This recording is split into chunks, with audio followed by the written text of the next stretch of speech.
Hey everyone, welcome back to your Heroclix headquarters. Today we've got another top 5 countdown for you. This time it's everyone's favorite webhead, the friendly neighborhood Spider-Man himself. Specifically, just Peter Parker this time. We're going to save all the other ones for another top 5 later on. Without any further ado, let's get to the list. And starting off at number 5, we have the Spider-Man from the Symbiotes OP kit, which is still one of my favorite OP kits of all time. If you check out his defense there, he starts with a whopping 19 defense. He's got some Indomitable, some shape change, some charge, 5 range double target, and of course Spider-Man team ability. 120 points, kind of pricey, but for that 19 defense, well worth it. He also has improved movement, elevation, hindering, and characters. He's got a trait, Sonic Sensitivity. He can use Toughness if he's hit by an attack using Energy Explosion or Penetrating Psychic Blast. After actions resolve, place an action token on him if he has less than 2 action tokens. So that represents his the symbiote's weakness against like sound and fire and stuff, which is pretty cool. I like that a lot. And the Toughness is nice. And then he's got this other trait, Webbing, where he can, if he hits with a ranged attack after action is resolved, roll a d6. On a 4 through a 6, hit characters can't move, be placed, or make ranged attacks until your next turn, which is pretty crazy, locking them down for a whole turn. And then he's got Charge and Flurry that he gets later on his dial. But he starts with his awesome defense power, which is Super Senses, and modify his defense value by +1 against ranged attacks. And when we're talking already about a 19 defense, that's a 20 against range, 21 if you put him in hindering, and he's got super senses and shape change, which is so much defense. And that charge is great with all this improved movement, so he's a great choice for number 5. And coming in at number 4, we have another OP kit Spider-Man. This one's pretty new, he's just from last year. The main reason I like this guy, though, he also has the improved elevation, hindering, and characters, and he's got this awesome trait, Incapacitate as free, and he starts with a 9 movement with hypersonic and some precision strike, so you can actually hypersonic 9 squares. He's got 4 range, so you could shoot for 2 from the hypersonic with precision strike, and then also Incap for free is great. He's really hard to hit with all the hypersonic. He's got some good super senses, some good improved movement, and then he's really locking people down in return with that Incapacitate.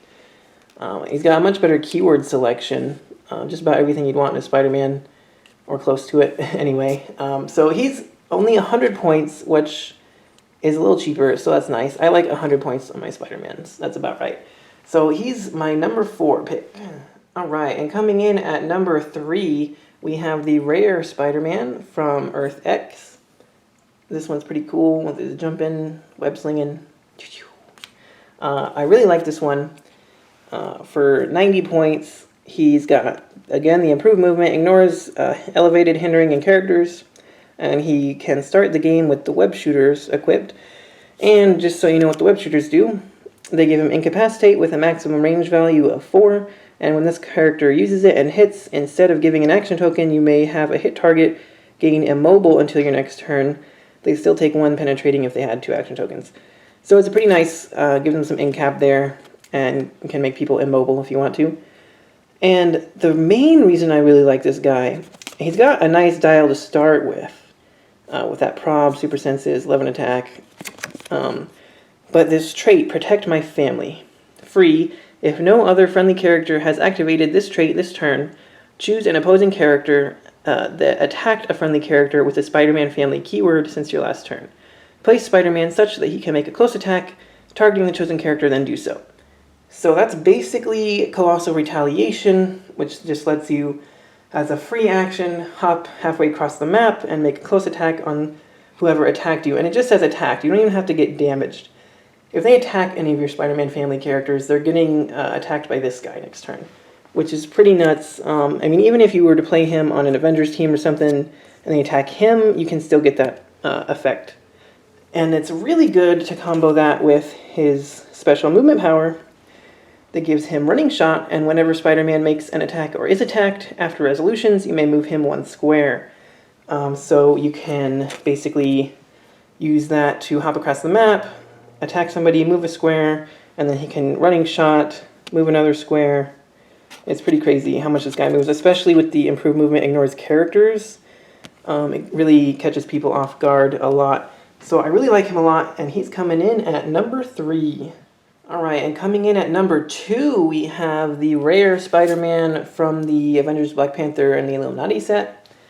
This guy's really great. Now, he doesn't have the improved movement, but he does have a special on his movement that gives him leap climb, and whenever he uses it after resolutions, he may be given a close at no cost, which is amazing when you compare it with this trait up here, which is at the beginning of your turn, you may choose one, Flurry and Giant Reach 2, or Combat Reflexes and Stealth, or Improved Targeting can make ranged attacks while adjacent and triple target, and then Spider-Man can use the chosen effect until you choose again. So if you combo the leap climb power with choosing Flurry with a Giant Reach of 2, you can actually move him about 9 squares, and then Giant Reach Flurry with a 12 attack 4 damage, which is nuts. Crazy damage potential just from that. And then he also has traded super senses that are protected from outwit. And then if you look again in his dial, he's got shape change with an 18 defense and invulnerability. So he's got 2 rollouts, and then you've got some damage reduction on top of that, which is so good. And he, of course, is a wild card like most Spider-Mans are. And I just love him. If you wanted to use the combat reflexes and the stealth, keeps him very protected with the super sensitive shape change and invuln. And there's just so many good uses for him. So he's coming in at number 2.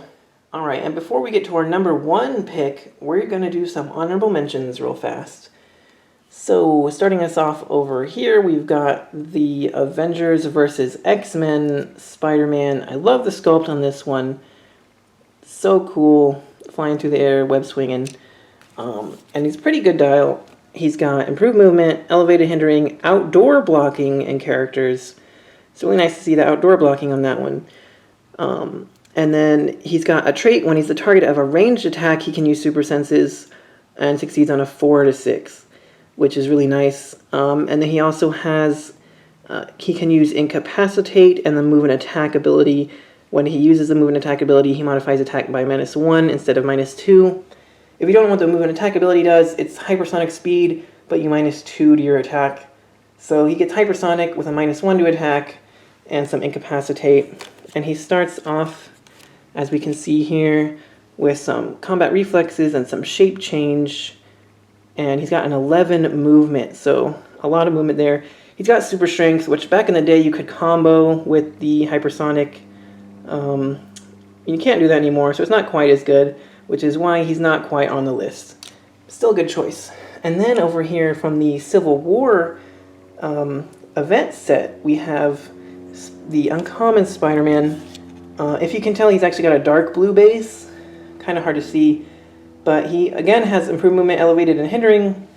He's got this awesome annoying arachnid trait, which gives him super senses, and if he hits with a close attack this turn, he can use sidestep and automatically breaks away when doing so. And on his movement, he has charge and flurry. So he's really cool to just jump in there, charge flurry with his 11 attack, 3 damage, and then sidestep back, and you get energy shield deflection. And he's got the traded super senses too. So 4 range too. Only 80 points, not bad. I like him quite a bit. And then over here we have the old handstand Spider-Man from the Superior Foes of Spider-Man. Super rare. He's pretty good. Not quite as good, again, as he used to be. He does have improved movement for elevated and hindering. He's got traded super senses, and it says he can evade attacks made by characters with precision strike. And then when he's hit with a ranged attack, increase his roll for super senses by +1. So that's good. It's not quite as good as it used to be because precision strike doesn't work quite the same way anymore. So that's kind of doesn't really work right anymore. But it's still good. He gets a +1 to his roll for super senses from range attacks, which is not bad. He's also got this spider's web, Basically, whenever he hits after resolutions, you can attach a web marker to them, and the web marker just makes it so they have to break away, which can be very helpful at times.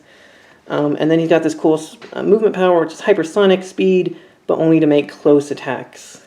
So if you look at his dial, he's got a 9 movement. Again, super strength used to work with hypersonic speed, so not quite as good anymore. 18 with willpower. He does have that traded super senses and some 3 damage with some perplex, which is nice to see. You can perplex his attack up or his defense, whatever you need. I really like his special on his attack later on, where he can use precision strike, and you can give him a free action to make a close attack. He gets that on the back half of his dial, which can come in handy with the sidestep and the outwit there. He's 100 points, which again, is pretty good for Spider-Man. So these guys are all good, just not quite good enough to make the list. So on to our number 1 pick. Alright, and Webb swinging his way into our number 1 spot, we have the brand new super rare Spider-Man from Captain America and the Avengers. This guy is based off of the Spider-Man video game, which if you've ever played that, if you're a Spider-Man fan, you got to check it out. It's such a good game, and I was so happy to see that they made a figure specifically off of that game. It was so cool. Let's see why he's number 1. Let's take a look at him. He's got, again, improved movement, elevated hindering, outdoor blocking, and characters. So just about everything you can ignore for movement. It's great. He's got traded super senses and succeeds on a 4 through a 6 and is protected outwit. You can't really get any better super senses than that. And then he's got this awesome stealth mode or fight mode. At the beginning of your turn, you may turn Spider-Man's dial to the same click number of a different color. If you do, heal him 1 click. So if you take a look at the back of his card, you can see he's got 2 kind of different 5-click dials there. You can swap between them as you need to, and if you do, you heal him a click. So he's got a little bit of healing in there if he needs to. And then to start out on his movement, he gets sidestep and stealth, and it's a free action. You may place him in a square of hindering within 4 squares and line of fire. So it's a lot of free moving around with the sidestep and that little placing into hindering. And then on top of that, you've got incapacitate and incapacitate as free on his attack. And he does have both of those to start with on this side of his dial. And shape change and toughness, so he's pretty well defended, especially with stealth. He's got indomitable to keep moving. And then on his other dial, he's got the free choose 1 outwit, perplex, close combat, expert, or exploit weakness. He can use the chosen power till your next turn. So on this side of his dial, he's got a 12 attack, 18 combat reflexes, some charge, and then whatever damage power you need from his choices there. So this guy can just swap dials as needed. He's got lots of good improved movement abilities, and he's my favorite Spider-Man for only 85 points. He's coming in at number 1. Alright guys, that does it for this top 5 countdown. As always, if you liked my list, please leave a like on this video. If you didn't, let me know in the comments what your top 5 Spider-Mans would be, and while you're there, why don't you nominate your favorite character for our next top 5 list. And be sure to click that subscribe button for us. Until next time, this has been Heroclix Headquarters, signing off.